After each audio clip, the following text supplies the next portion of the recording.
if you find yourself with a camera in your hand and you want to learn how to use it, please subscribe to this channel, like the videos, comment down below what you would like to learn more about.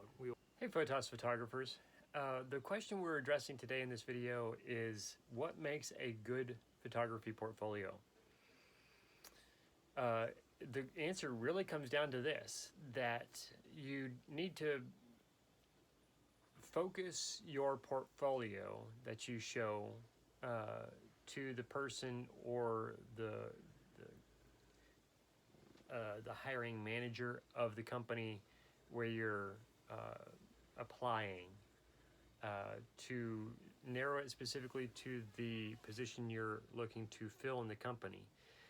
If you are creating a portfolio for your own studio, then the focus and the purpose changes, right? So these are two things that we're going to be answering in this video, but the other side is maybe you have your own studio, but you are demonstrating your capability of whatever your studio is open to do for customers. So let's take that third situation, but second to having your own studio, and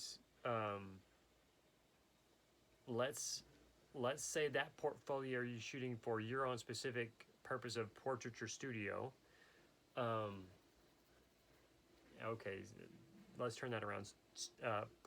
Studio portraiture. That would be more of a catalog that people could look through to choose what style of portraiture they would prefer in their shoot time, or their portraiture sitting, depending on how. I guess the shoot time is something that we say in the studio among photographers. To a client, you would say their portraiture sitting. So those three questions. If you're seeking employment at another studio, the answer to that is you're going to want to show in a variety of, I would say, no less than 10 photographs. So somewhere in the range of 10 photographs to no more than 25. You're going to want to show your command, your capability of controlling light with aperture, ISO, and shutter speed. So make sure that you have a good command and you're showing you have good command of that.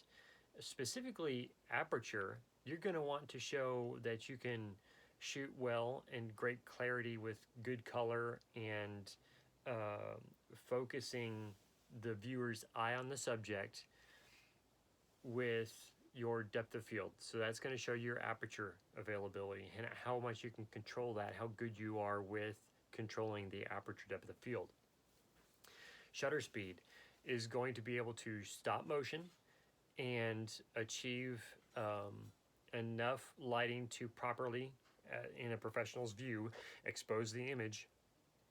Number 3, for the ISO, they're going to want to see a willingness on the photographer's part and an ability to stop or control the amount of light so that there is a black point, so that there is some shadow that has no detail or maybe 10% detail, so very little detail to be seen, but yet bright enough to be able to show and express the highlights in the photograph.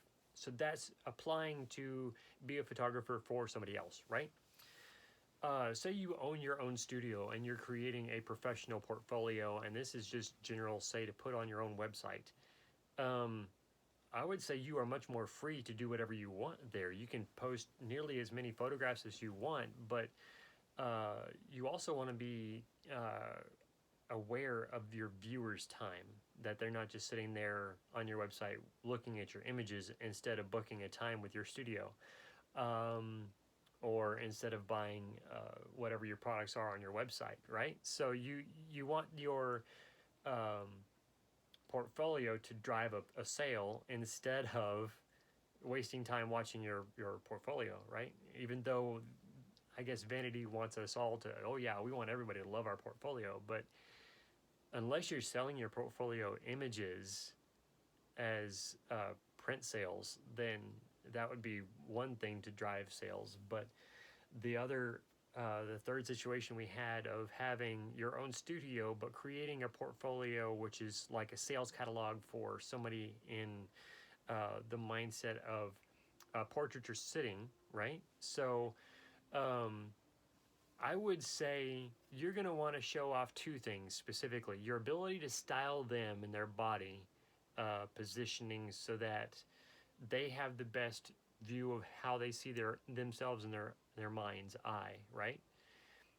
But you also want to help that person have a better body image of themselves, not misrepresent themselves to themselves, but you do also want, because there is a small percentage of us in the world that don't have a bad body image, right? Maybe we have too high of a self image, and so we're kind of proud of how we look. Um, but by and large, there's a great number of people out there that have a bad body image because they just don't have the body that they think society expects them to have.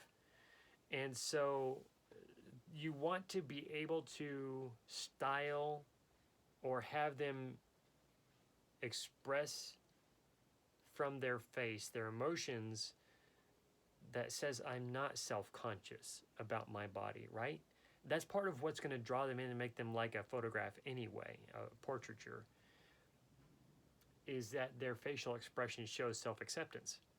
So you're going to want that seen in your catalog. But that's going to be one of the skill sets that you're going to need to have also, of making them comfortable and express that in their face, as well as helping them be comfortable in taking those positions for those portraitures shots, so that they get that kind of expression, that look and feel to the photograph. Now, secondly, you're going to in your catalog of images need to express your capability of lighting, so that the subject being lit for portraiture, if that's what your catalog is about, or the third part of the portfolio discussion here is about, that portraiture style of showing somebody in a catalog of images what you can achieve in their ability of what they want to choose because of a lighting mood. Um, that would be the second thing you want to show. So again, the catalog might be divided up in those two, of styling versus lighting, but more than often not, the people or your client looking to have a session in portraiture aren't going to want their image to have style or lighting. They're going to want it to have style and lighting. So I would suggest this.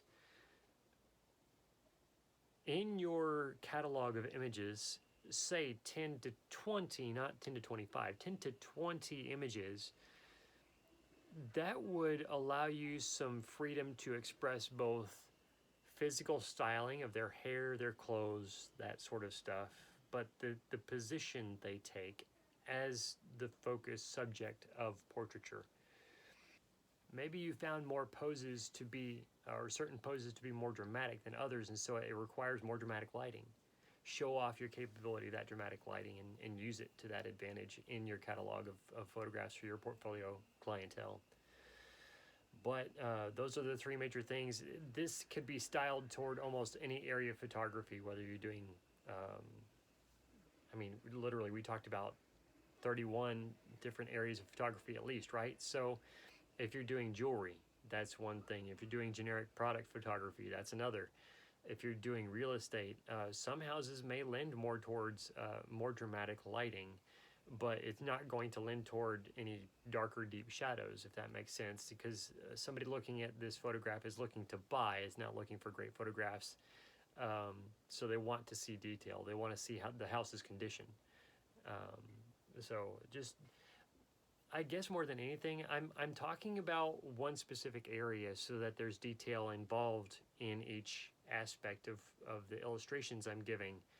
But I want the principles to come through so that you know how to apply it to your specific area of photography, and let that help you build and grow. So thank you so much for watching. If you're not a subscriber, we would love your subscription. We also would like to know in the comments if this video's content has given any kind of value to your photography. And if it has been something that you liked and appreciate, then we would appreciate also a thumbs up, liking the video. Thank y'all so much. God bless.